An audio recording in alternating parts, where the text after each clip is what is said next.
Hello, everybody. Today we're going to take a brief look at the drug bag transition plan for Region 6. We're going to try to keep this as short, sweet, and to the point as possible. In this slideshow, we're going to look at the actual blue bag transition from how they are currently laid out to what the new plan is going to be, as well as the process used to switch out medications and fluids at the hospital, including the exchange forms and the sign-out logs that we found in each emergency department. And in addition, we're going to have some pictures looking at the new layout of the drug bag as well as the new layout of the IV kits. So first thing we're going to look at is this is how the drug bags are going to look from here on out. In the deep center pouch, you will find 4 plastic cassettes. Each one of these contains different medications. Medications are broken up into groups such as one will contain pain medications, another is going to contain frequently used medications, etc. No longer will there be any loose medications laying around. Instead, when you need a medication, you will take out a sealed cassette, open it up, use whichever medications you need, and when you're done, and upon arrival to the emergency department, just like we do with the NARC boxes, they will be resealed with a red tag, go inside, and they will be switched out for a new unused cassette sealed with a green tag, at which time we will be checking that the seals are both present and that the kit is not expired. At which point we will be signing them out on a form that we will look at later on and resupplying the drug bag itself. This bag is now going to be assigned to your truck. It will not be leaving unless for some reason it becomes damaged or contaminated, in which case we will switch it out and get that taken care of. Each of the cassettes will have a color, a letter, and a 3-digit number. The color and letter will never change, but the 3-digit number will. That is the identifier for each kit and will be used to track these. So for example, D459, you see on the left side here. If you go to the hospital and switch it out, the next one could be D500, for example. Additionally, there will be barcodes. Currently, those are not in use. However, once they are, they will be getting used to help pharmacy track these, and we will be providing you with information once that system goes live. The other major change that we're going to be doing is in the mornings when you send your numbers in via Slack. In addition to the drug bag number, you will need to send in each of the cassettes, letters A through E, as well as the 3-digit number corresponding. That way we can track which trucks are starting with which, and the pharmacies have a backup in case they need to reference where a specific kit was on a certain day. Here on the side pouch, you will see the A kit. This is the cardiac arrest kit. It's the largest kit, and it's also of high importance, which is why it's by itself and easiest to access. This kit is in the current pouch that used to contain the IV start kit, as well as the 500cc fluid bag. On the opposite side, this is the pouch that currently contains all of the commonly used medications. This will now have the IV start kit, as well as all of the fluid bags, including the 500cc normal saline, the 250cc 10% dextrose solution for diabetics, and the 100cc D5W for medication drips. Furthermore, there will be a set of macro and micro drip tubing and the IV kit. The red IV kit pictured here is not the IV kit we are going to be currently using. We will look at the new one on the next slide. Region 6 is reclaiming all of the red bags, and they are going to be transitioning to the blue IV start kits that we currently supply everyone. So it shouldn't look too different from what you're used to, except for a few changes in the layout. And again, just like with the cassettes, if you use the 500 bag of normal saline when you arrive at the hospital instead of switching the entire drug bag, when you're going in and getting the medications or whatever it is that you used, all you have to do is grab a 500 bag of saline, the macro or micro drip tubing, whichever you used, and then you're all set and good to go. This is the way that the IV kits are now going to be laid out. Pretty similar to what we're used to. There are going to be a few changes, however. So on the bottom, you will see the IV catheters themselves. These will be resupplied by Rockford Ambulance. The hospitals will no longer be supplying IV needles. They will, however, be supplying basically everything else. Aside from the IV needles and the IV start kits, those are the 2 components that we will be resupplying. Behind the IV needles are additional IV needles, and then there will be a secondary place for backups inside of the cabinet in the truck itself as well. So you will have the same amount of needles that you currently do. It will just be housed in a couple of different places. On the upper portion of the IV kit, instead of seeing the pre-filled syringes, you now see the empty syringes and individual needles used to draw up medications. And then behind that is where the adult and pediatric manual IOs will be living as well.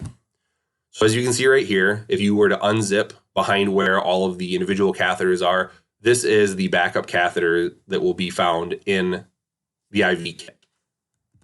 And over here, you will see the 2 manual IOs also. And again, when you're exchanging at the hospital, anything that you see currently on the right side of the screen, manual IOs, the individual sized syringes, as well as the individual needles, those will all be supplied by the hospitals. Anything that relates to the IV catheters themselves will be supplied by Rockford Ambulance. So here's just a concise list of everything being supplied by the hospitals: the syringes and needles, fluids, the administration sets, both micro and macro, extension sets, saline locks, the long needle adapters, which are going to be those green adapters that some of you may see if you need to have a needleless adapt the needleless administration to a needled administration, a 3-way stopcock, the medication labels, and all of the exchange kits. So the pharmacy transition plan is going to be starting this week. If you have an old drug bag when you arrive at the hospital, make sure that you swap it with only an old drug bag. If you arrive at the hospitals starting tomorrow, Tuesday the 3rd, you will be noticing that there are both old drug bags as well as cassettes. Only take a cassette if you have a new drug bag and you have already gone through the transition process. As far as getting those bags swapped out, we will be going around tomorrow and Wednesday and Thursday and individually meeting up with the stations and the crews to make this transition happen so that you don't have to worry about any of the logistics. So as far as exchanging the kits go, opposite of the Sharps container will be the individual kits: the chest pain kit, the BLS respiratory, the opioid kit, and the Maybes kit. These kits are going to be exchanged a little bit differently than the cassettes, only in the sense of these medications are loose, quote unquote. The chest pain and BLS respiratory kits are only to be used in exchange with the BLS departments. So if you arrive on a call and a BLS department has given albuterol and they need to swap out their respiratory kit, we will open up that pouch, give them a fresh kit, take their old one, and when we get to the hospital, we will go in and switch it, and there will be, along with all the loose components, there will be loose kits as well that you can sign out and resupply your truck. The only kits that we should be utilizing are the opioid treatment kit and the Maybes kit if we needed additional 1 to 1,000 epi or additional Narcan that's not already provided within each of the cassettes inside of the drug bag. So just to play off of that really quick, when we open up the kit that would have all of what is contained in the individual BLS kits, this is one of the cassettes. You will see on the upper left-hand corner, you have the aspirin. Below that is the nitro. And then in the center part is going to be Narcan, as well as some of the respiratory components that you'll find in the individual kit. So again, the only time that we should be swapping out or utilizing any of those is if we run out of our own medications, and then we need to go to either the opioid or the Maybes kit. And then other than that, this is where all the medications live that we should be going to as a front line. Just real quick here, I'll give a couple seconds. This is what the kits each contain as far as the BLS kits go. BLS chest pain kit, the opioid kit, the respiratory kit, and then the Maybes kit. These are identical to the way that they were before. This is just, again, reviewing how they look. So once the transition is complete, you will have new bags on the trucks with each of the cassettes in there. The medical supplies will be housed in each of the emergency departments in the EMS rooms. And then you will have to just go in, swap out what you need, fill out the form, resupply your bag, and you'll be good to go. And again, as mentioned before, the only time that you would need to actually switch an entire bag out would be if the bag became damaged or contaminated, in which case contact the on-call supervisor and alert them right away, and we will make sure that that bag gets cleaned, replaced, whatever needs to happen. Real quickly to touch on with the IV catheters themselves, a change that you will be seeing within the ambulance is in cabinet 5, which is where the IV supplies are. We will now be having everything that you see highlighted and circled in blue will be found in that cabinet, in addition to the IV start kits and everything else you would normally find in there. So this is a backup supply to the IV kit, which will always be remaining inside of the blue bag, and that will be resupplied. You can resupply from the cabinet into the kit, and then when you arrive back at the station, you can resupply from the supply room into the cabinet. Again, real quick, just to circle back, this is how the IV kit is going to work. So again, the EMS transition plan, where to pick them up, we will be handling that. So we will go and swap all of these out and then meet each of the crews to make these changes happen. This will be happening between tomorrow, Tuesday the 3rd, and Thursday the 5th. And then once that's done and everyone is switched, we will no longer be fully exchanging bags. It will only be the individual cassettes, and that will be taking place with this sheet right here.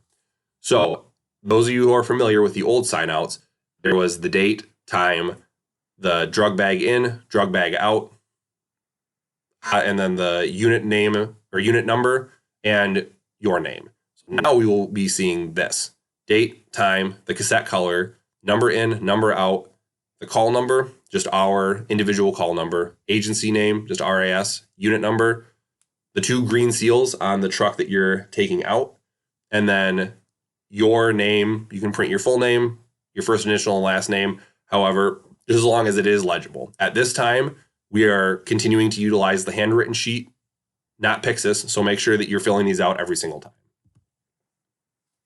And this is going to be a 1-for-1 exchange. Make sure that anytime that you're switching out any of the cassettes, only take what you give back. There should never be any extras found on the truck. If you open up a kit, make sure that any medications you take out end up back in there and resealed when you put it back in the ED rooms when you're switching out for the new cassettes to put back in the blue bags.